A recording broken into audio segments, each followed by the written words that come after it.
And I know people like that, and I'm like, really? Like it's like 12 o'clock in the afternoon. You want to Yeah, get high right now? You need to focus on one thing at a time. You cannot overwhelm yourself with things. It manifests stress, and definitely. stress is the major killer.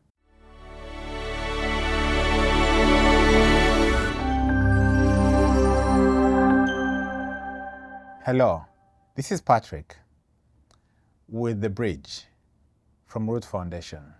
We are here for the pursuit of the success of young people, and we invited a friend of ours that we have had an interview a few days ago. I'm happy that he accepted our invitation again. Hello, Warren. Patrick, thanks for having me back. Yeah, thank you for coming. Yeah.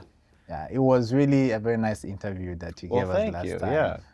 I've had some feedback with some people, and they really gave me a lot of compliments about how fluent, like your flow of speaking. Yeah. They were like, he should go to do public speaking. When I was a little kid, I wanted to be like an actor, I guess, kind of. My Yeah. parents sent me to like acting camp. I didn't really Yeah. like it. Last time when we finished our interview, we were talking about social life. Yes. And one of the way that people socialize with others, they find the right environment and be with the friends that they spend time with. But most of the places that young people go to socialize is in clubs, is in bars, is in many different places that you can Yeah. imagine. American culture has a lot of things to offer. But I wanted to ask, how do you spend your social life, and do you go in those environments? Um, I have.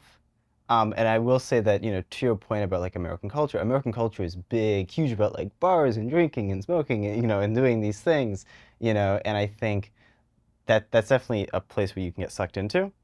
And it's not a very healthy environment to meet people. I was actually just telling a friend the other day, she keeps going to these bars to try to find, like, she goes to these bars and then she meets these men, and then she kind of forms like relationships with them. And then, like, a week will pass and she'll be like, that guy was so awful and yada yada yada. And I'm like, well, you're going to a bar to find these people. So it's like you get what you get when you go to these places. None of my friends I've met through that, and I've never really made friends through that way. I guess a lot of my social life, has mostly just been hanging out with my friends, mostly on like a one-on-one basis. When I'm with my friend, I want to be with that person in the moment. I want to, it's a connection. A friendship is a very, I would say it's very different than any other relationship. And you have to respect that in many ways. How do you define a friend? It's one of the hardest thing to make. Relationship Yes. are one of the hardest thing to find, and once you find people, you better have a definition of what is a friendship. I would define a friend as someone that I can entrust with with information that I would be hesitant to share with other people. And that's not necessarily like, oh, I have a secret and I want you to keep it. It's more like something like maybe like sensitive that happened in my life that I want to share with someone. That act of sharing, I want to be able to do that with someone. And maybe, maybe that isn't with my significant other. Maybe that's with my friend who I've known for like all my life. I might want to go to them and say, hey, this happened, and we'll have a conversation about that. I want that person to be respectful. I want to be able to respect them. I want to have that trust, that ability to trust them and for them to trust me. I think those are what boils down to like a true friendship, is like when I can truly trust someone, you know, and I'm not, going, oh, I don't know if I should tell this person this thing because they might use it against me. It's like, that's not a friendship. That's, I don't know what that is. How long does it take you to trust someone? My initial interaction with them has everything to do with it. It's how do you compose yourself initially? A lot of the times it'll be I'm with a friend and we're going over and say, we're going to dinner or something, and oh, it just so happens my friend knows these people who are also at this restaurant, blah, blah, blah, blah. And now they're coming over and we're chatting. And it's like, in that moment, I'm not judging you, but I'm reading you. I'm trying to figure out like who you are because I've never met you before. I'm completely going off of what my friend is telling me about you. So it's like part of it is what my friend is telling me about you, and then part of it is how are you conducting yourself? Are you being rude? Are you coming over and like forcing to sit down next to us? It's like how do you carry yourself? What are your mannerisms? Are you polite? Are you rude? That has everything to do with it. If you come across as like, pardon my language, but like a jack, it's like I'm probably not going to be your friend. If you come across as someone who, you seem like a genuine human being that isn't, crazy, then yeah, then, we might have that beginning of a friendship. And then, I might want to get to know you and you probably want to get to know me. And I'm always of the mind of, and this might sound cynical, but if you wrong me once, what's stopping you from wronging me again? You know? Wow. Because if I give you my trust and you betray my trust once, well then what's stopping you from doing it again? It's like you might just completely lie to me and go, "Oh, it was this situation where this person made me do this thing and oh, poor me, poor me." Okay, you're an adult. It's like it's your decision. It's your decision to have done that. So it's like if you wrong me once, what's stopping you from wronging me again? Well, that's really something. Yeah. Because most of the lives that are ruined, there is a friend behind. Someone Hmm. that you used to call a friend or you called a friend. I mean, I asked you about who do you call a friend? Yeah. Because most of those places that we talked about, the bars, the clubs, Yeah. the smoking clubs, you go there to meet friends. Yeah. Are those really friends? I know. I would not consider, unless I'm bringing a friend there, the people there, I would not consider them potential friends. Once again, it all comes down to someone's character, you know? But to me, it's like, I don't want to hang out with an alcoholic. Yeah. I don't think anybody wants to hang out with an alcoholic or No. like a drug addict. It's No. like, what, you know?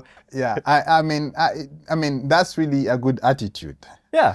So, I mean, I remember you said in our previous interview that your vision really disciplines you. It has to do with you preserving your vision. You want to do your life with something that is meaningful. So when you see someone that can potentially ruin your vision, you give space, right? Totally. Yeah. One of the biggest struggle that we have in our community right now is young people abusing drugs.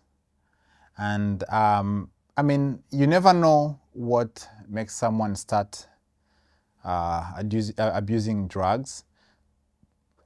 It can be from uh, depression, it can be from, uh, I don't know, loneliness, bullying, and a lot of things that can happen to people that can put them in a situation where they want to relieve themselves with something. So I wanted to ask, you are growing in the culture of America. Yep.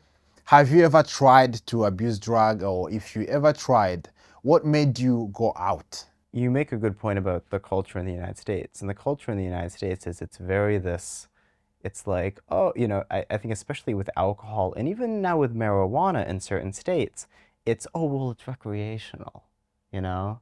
It's just fun, you're just gonna have fun, and I think, especially when you go back to like the 1960s and 70s in the United States, like tobacco and smoking was also marketed as that, oh, it's just this fun thing to do, when in reality, no, these are, these are things that can have permanent consequences in life.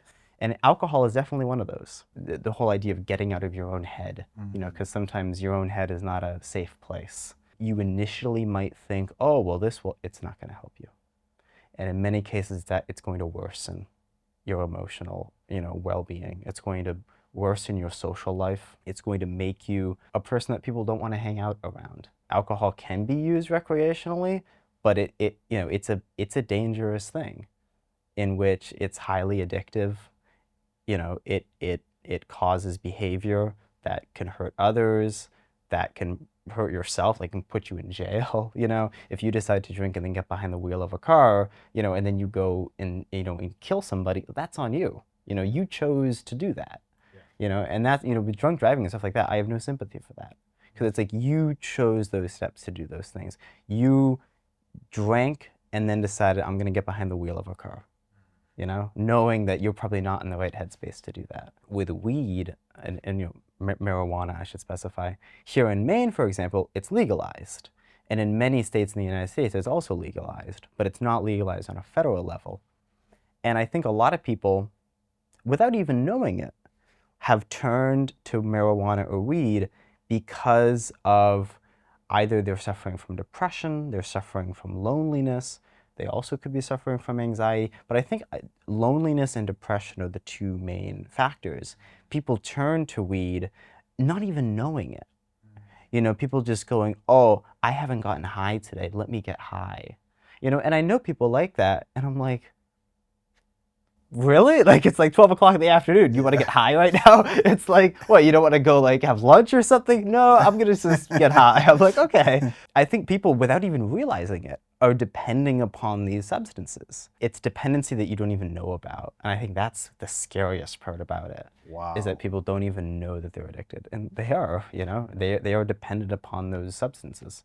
Yeah, I think that's one of the worst situations to be. Being dependent on something and you do not know you are dependent on it. Yeah. Wow. Yeah, we were talking about, basically, I was thinking about how to protect the body. Yes. Because, I mean, the body is the only thing that you have to be able to achieve your vision. Mm-hmm. And as a young person, you really, really need to take care of, we talked about abusing alcohol, drugs, and most of the reasons that make people go there. But as someone that has a vision, I wanted to ask you, how healthy do you eat? And what type of food do you eat? That's a good question. I try to be really healthy about my body, because, I'll watch people and people are like, especially in the United States, it's like they're a little too, a little too, I don't want to say fat, but like healthy, I guess would be the word, and it's like, and then they're walking around and they're going, well, I don't have a problem, and then they go to eat like McDonald's all day long, and I'm like, really? You don't have a problem? If it's like midnight and I'm working really late, yeah, I'll go to McDonald's because it's like the only thing open, Yeah. But it's like I don't make a habit of it. The thing that I kind of forgot about almost all my life up until about now was my mental health. I never even considered the fact that, one, I could take care of it, and two, that I should take care of it. And taking your mental health seriously and going, I'm not going to overwork myself. You had made a really good comment, which got me thinking about how you need to focus on one thing at a time. And you had said that right before I was taking a trip to go film a show down in Mexico. And I was thinking about that the entire time I was there, because it was like really hot. It was like 110 degrees. Yeah. You're outside, we're filming. And it's one of those things where it's like, I'm not needed on set right now. I'm going to go sit down under the shade, Yeah. I'm not going to stand for another 2 hours, Yeah. But you made a really good point about you need to focus on one thing at a time. Yeah. And you're totally right. You need to focus on one thing at a time. You cannot overwhelm yourself with things. It manifests stress. Definitely. And stress is the major killer. You don't even think about it, but a lot of the people who have worked these like crazy jobs, high-powered executives at major companies, what do they all die of? Heart attacks. From what? Stress, or they were drinking too much. It's like stress is a killer, and you need to minimize it, not eliminate it, because you can't really eliminate stress. Yeah. But you need to make an effort to minimize it, whatever that looks like in your life. Yeah. Well, there is two different stress. Okay. There is a stress about things that you are doing you shouldn't do. Yeah. And stress about improvement. Okay. Stress about good things you're doing that you're doing at a better time. Okay. About improving your life, every day. When you say stress from things you shouldn't be doing, would that be like guilt? Yes. Okay. Yes. Yeah, because I would feel that stress comes from guilt. You know, if Yeah, I'm guilty about something, I'm gonna feel stressful about that, you know? that's the worst, Yeah. stress. The worst stress that kill people, that even bring a lot of diseases in people's life is, you know, the things that they keep doing consistently when they know they shouldn't do it. So guilt grow every day and every day and every day and every day. When we talk about really stress, I think even eating bad is one of the things that cause people to have more stress. I was talking with someone who is a friend of mine, but he's also, I can say that he's a therapist. So he was telling me how you are the body function, and how the more unhealthy your diet is, the more your blood stream in your body does not flow properly, Yeah.